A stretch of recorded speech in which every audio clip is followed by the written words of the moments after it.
Hello, good evening. I'm Melisa, Idris. And I am Ibrahim, Sani. Welcome to Consider This. This is the show where we want you to consider and then reconsider the news of the day. Well, let's begin with affordable housing, this perennial problem, Ibrahim. So the Housing and Local Government Minister, Zuraida Kamarudin, has announced today that 11 private developers will be launching some 15 affordable housing projects. Now, this will mean some 46,800 units of affordable homes will be available soon. So good news, because I believe the Pakatan Harapan government has promised to build some 100,000 units of affordable homes, capped at the price of 300,000 ringgit every year that they are in office in Putrajaya. Okay, so, a few years ago, I remember both of us were talking about this on the radio. A few years ago, we're still talking about it now, We're still talking about it right now. Think about it, right? Some statistics have come out because the rates published by the Department of Statistics includes ownership of informal houses. But even so, Malaysia's home ownership rate of 72.5%, meaning more than 2/3 of Malaysians already own home, and this is relatively high, compared against the world. Anecdotal evidence seems to suggest otherwise. If you're thinking that statistics show that 72% of Malaysians own their own homes, that's wonderful. That's way higher than most developed countries. But is this really the case? This is apparently not the case based on various factors. Sure. Look, before we jump into the details, I just want to ask, is it really that important for you to own a home? Because when you talk about stagnating wages, wages that can't chase or keep up with the inflation rate, you really have to start considering what are the assets that can make money and what are the assets that can't make money. Well, a house is an investment, right? And like all investments... So, is it really? Yeah, it is an investment, but like all investments, it can be a good investment or a bad investment. You can lose money on it or you can make money on it. Just like a car. People say that, a car is always a depreciating asset, yeah. But get this, a car gets you from point A to point B. You go, just don't drive around for the fun of it. You go to work with a car, you actually make money with a car, you freelance with a car, you moonlight with a car, and a car can double up as a Grab. Really, you start to consider what can make you some money, right? And pun intended, right? I mean, you start to consider what is a good investment or a bad investment, as per you, what you said. Is a car really a bad investment, a depreciating asset when it can actually make money? And is a house, any type of housing for that matter, is truly an investment in the long run, when nobody seems to be able to sell the house at the right price? Well, okay, so that depends on the landscape of the property market. And I do have to kind of clarify or go into a little bit of detail with that figure that we gave. 72% of Malaysians who own homes. That sounds very high, but if you delve deeper into the statistics, this is according to the Department of Statistics, this home ownership figure actually includes informal housing, which includes rumah tinggal, includes settlers. So in reality, not that many Malaysians own their own homes. And what's more distressing, according to Bank Negara recently, they announced that houses in Malaysia are considered to be seriously unaffordable by international standards. And this is the way they've calculated this is that a house is deemed affordable if it's priced not more than 3 times of annual household income. So anything that's above that is considered very unaffordable. And that's the case right now. Have you heard of home sellers? They go to town and they say, I'm waiting for the right time to sell my house. But who can time the market? Unless you have a crystal ball. If you have a house and you want to sell it for 900,000 ringgit, let's say 1 million, one round million. Nice figure. And there's no one there to buy it, that means you got to lower your housing price. It's simple. That's how the market goes. In the pasar, you want to sell one chicken for $1 billion. Nobody will buy your single chicken for $1 billion. It's just like that. Okay, and I think this is where a little bit of nuance comes into play, right? The housing market is often very difficult. The idea of supply and demand and the prices will adjust accordingly is in the ideal scenario, right? With all these factors, ideal factors. However, with the housing market, often what comes into play say is that there are property developer lobbies. There are also the idea that somehow the property market is a systemic risk to the entire financial architecture because, when you take housing loans, you take mortgages, what if you default on those loans and those mortgages?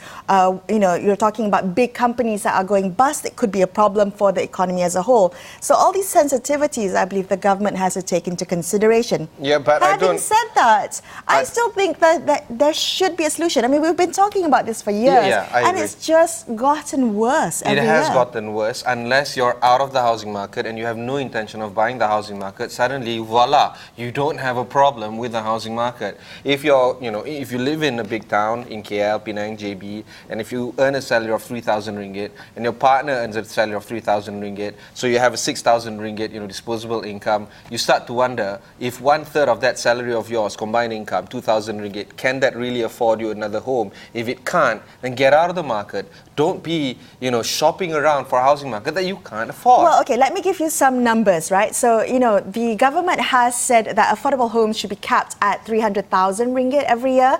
Now, right now, newly launched houses are at an average price of 417,000 every year. That is significantly above what we consider to be affordable housing. Yeah, and think about it, right? 417,000, monthly repayment is what, 3-4K? 3,000, 4,000 ringgit. That means if you still use the rule of thumb of 1/3 of your income to be paid for housing, you're supposed to be paying 3,000 ringgit. That means your salary is 9,000 ringgit. Are you really, really that capable to actually service that 3,000 ringgit installment house when that housing is actually priced at 420,000 ringgit? Ibrahim, 80% of housing loan rejections this year was because the house was priced more than 3 times of the applicant's annual income ratio. So I think these are significant issues that not only the Housing Ministry will have to address, but also with the help of Bank Negara, with all the other economic planning units, we'll need to look at this as a whole and not just kind of silos. What's fun about this? 2 years, 5 years from now, we're still going to be talking about the same thing. I'm so sorry. It's so pessimistic I of hope me. that this problem will be solved, and make it a little bit easier for first-time home buyers like myself to purchase their own home if it fits within their financial goals. All right, well, let's take a look at other big news of the day. Police have opened a murder investigation on the death of a 7-year-old boy. He was found with bruises at an unregistered Tafiz school in Lanchong, Temerloh yesterday. Now, according to National News Agency Bernama, Pahang Chief of Police said that Datuk Ohman Nanyang said that the boy died around 1 p.m. yesterday. He was being treated at a clinic there. Okay, I want to ask you 2 things, Mel. First question is Tafiz schools, are they really schools? Because do they really give out certifications that are being endorsed by both the Ministry of Education as well as other institutions of higher learning? Let's assume that question is, we'll just assume that Tafiz schools are schools because they are teaching students something. The second something. type of question is, do you know that Tafiz schools are the most lethal schools in Malaysia? What do you mean by lethal?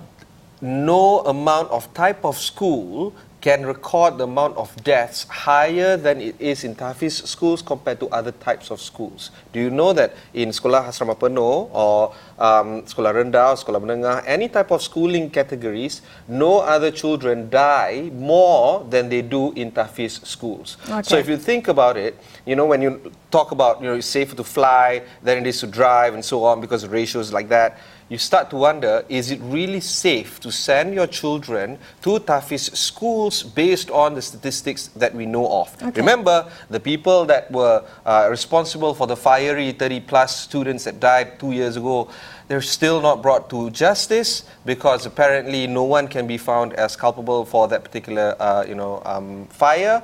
That's just one of the many instances where children die in Tafiz schools, resulting in deaths. Well, okay, so I think, again, a measure of nuance here because, again, there are parents who want this for their children, right? My concern is the unregulation of Tafiz schools. So, Tafiz schools in Malaysia largely outside the purview of the Education Ministry, I believe, because of the religious nature of their curriculum, it falls under the purview of the state religious departments. Now, this is where it becomes dangerous, and to safeguard our children, or the children who go to Tafiz schools, I think there needs to be some kind of oversight by the government, some form of regulation by the Ministry of Education.